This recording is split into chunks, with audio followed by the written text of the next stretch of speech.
alikuwa mlevi. Mimi siwezi toa hiyo vate. Sasa alienda akashika ile chuma, alishika hewa. Yeah, it is true. Vile hata wanashikaga ile chuma tiwaruke, alishika hewa chini, mguu ya nyuma ikampata. Mimi nilikuwa hata kama nikotini, kitu ile niliona na macho, hakutupwa. Hiyo ni uongo. Haifanyika na hakuna mtu alisukuma mtu kwa supermetro. Huyo kijana alianguka peke yake.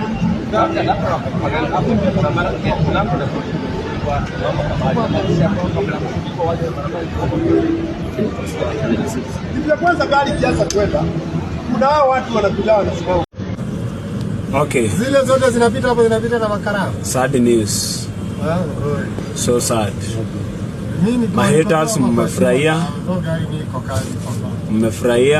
Super Metro, mmefanya tu venye vyote mtaweza ili Super Metro isimamishwe. In due time ni sawa, lakini pia wewe siku yako itafika. Si mmetafuta tu namna yoyote ati ili kwanza tupigwe suspension. Haina shida. Pia nyinyi siku yenu itafika tu. Hope sio robots zinaendesha hizo gari. Sio robots zinalipisha hizo gari. Siku zenyu zitafika. Haina shida. Bunge, ladies and gentlemen, welcome back to BAV. This is Bunge Audio Visual. So today I'm going to talk about the Super Metro downfall story. And before we begin, I'd like to thank you guys for the 260 subscribers you've given to me. And let's keep pushing. This is a journey to 1,000 subscribers. And welcome to Bunge Podcast, the place where we break down the biggest stories shaping our society today. And I'm your host, Buffet. And today we dive into the shocking downfall of Super Metro story. And what I would like to tell you guys is that Super Metro has been known for its excellent customer service, but at the moment it's facing a very massive ban after two recent controversies. So about the controversies that I've just mentioned, number one, I'm going to talk about the incident that led to the ban. That is the incident whereby the passenger from the Super Metro, a passenger fall from the Super Metro and was able to lose his life. Then the second incident is the incident whereby we've got the recent accident that happened in town in the Central Business District, whereby the Super Metro matatu knocked a bodaboda. Then we're also going to discuss about the kind of remarks, or rather the kind of statements that have been made from the tout, or rather the conductor, and the witness that we've seen in the video. So let's begin. So in the first video, you've seen the guy that is a tout giving his opinion, rather his sentiments about what's actually happening. He's saying that after Super Metro has faced a ban by the National Transport and Safety Authority, that is NTSA, he said that this kind of ban due to non-compliance with the transport regulations is actually something that is a witch hunt in the transport sector, and most likely it's something that has been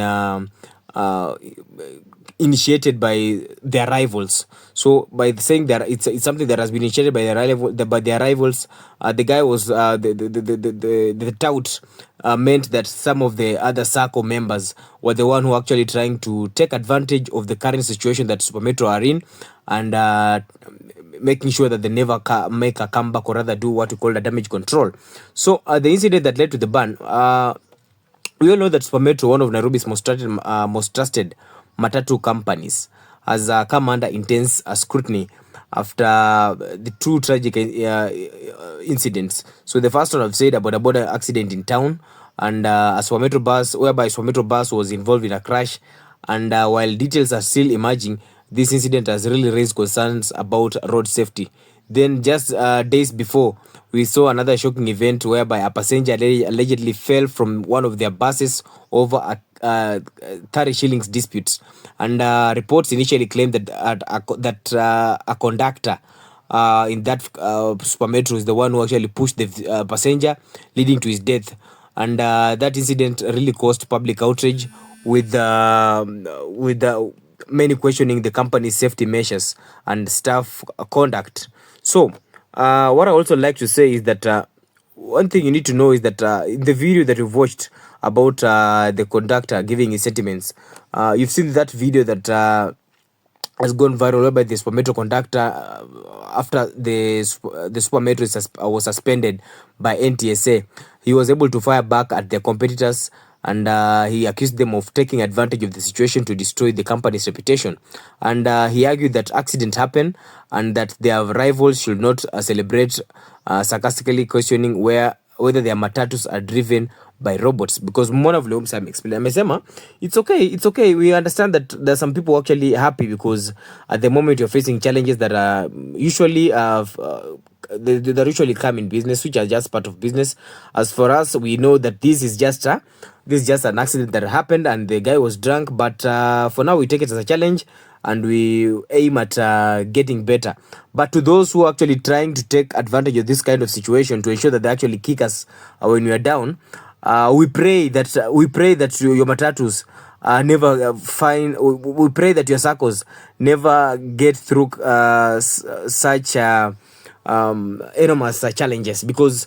And we also hope at the same time that the matatus that are registered under your circles are being driven by robots, whereby perfectionism is attained on a daily basis. We pray that your matatus will never involve themselves, rather face such kind of incidents that we recently faced. So to the conductor who was speaking, was trying to discourage the bad energy, or rather the bad way of thinking the rivals were into, because Super Metro, we all know, was widely seen as one of the most well-managed matatu companies, and was among the most managed matatu companies in Nairobi.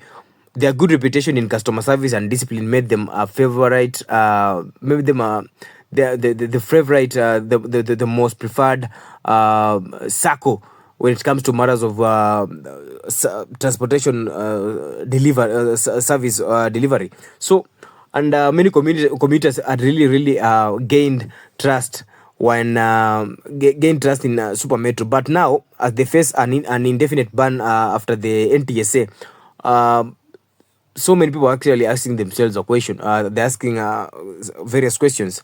Some of the people are asking, did they deserve such immediate punishment, or is this just an orchestrated attack by rivals looking to eliminate a strong competitor? Because we are also able to see across various social media platforms whereby the normal civilians were some of the users of, or rather the customers of Super Metro were asking, was NTSA's decision purely about road safety, or did external pressures play a role in the ban? Yeah, because I don't know. I really fail to understand, because during when the moment the National Transport and Safety Authority made a statement, we were able to see that Super Metro Limited license was banned, was suspended by NTSA until the company complies with all transportation regulations. And when they made the statement, when NTSA made the statement, let me just read through whatever they had written. So, NTSA alert suspension of Super Metro Limited operator license. This is to notify the public that the authority has suspended Super Metro Limited operator license until the company fully complies with the Public Service Vehicle Regulations 2014 and other set conditions. And it said, caution. Members of the public are cautioned against boarding vehicles belonging to Super Metro Limited, and the traffic department is required to impound vehicles belonging to the company found operating contrary to the suspension. So we've seen the press release is also there. I won't read so much that is contained in the press release. Let me just go to the first paragraph. So, suspension of Super Metro Limited. This is to notify the public that the authority has suspended Super Metro Limited's operator license until the company fully complies with the Public Service Vehicles Regulations 2014 and other set conditions.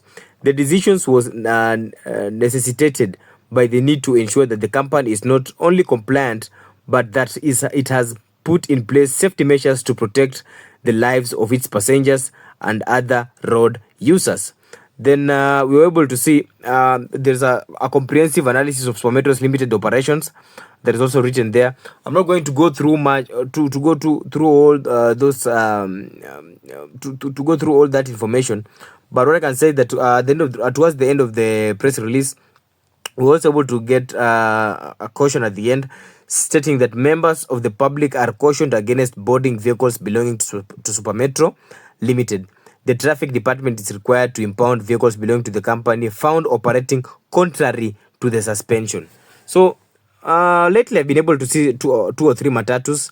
I don't think if the suspension is effective, because to some point I think it might have been lifted thereafter. I don't know, but at the moment I've been able to see to spot one or two matatus of Supermetro operating along various highways. I'm not going to mention, but one thing I can say is that for now I won't say that Supermetro is doing well. What I can say is that there is always a way of coming back, and that this is not the end of life. At times, life gives us lemons, and we can still be able to use the lemons to create lemonades and sell the lemonades and get money out of it. And yeah, work on yourself. So I don't know. What do you think? Are we witnessing a justice being served, or are we just witnessing another case of industry politics at play? So I'll say that that's it for today's episode of Bunge Audio Visual.